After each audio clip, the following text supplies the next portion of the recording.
પશ્ચિમ એશિયામાં વધતા તણાવની સ્થિતિ વચ્ચે ભારતીય શેરબજારમાં દબાણ જોવા મળ્યું છે.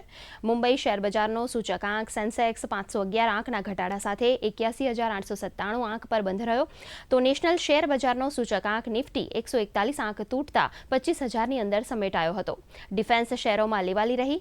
ઓટો, આઈટી, ફાર્મા અને બેન્કિંગ શેરોમાં દબાણ જોવા મળ્યું, તો પીએસસી, મેટલ શેરોના ભાવમાં ઉછાળો નોંધાયો.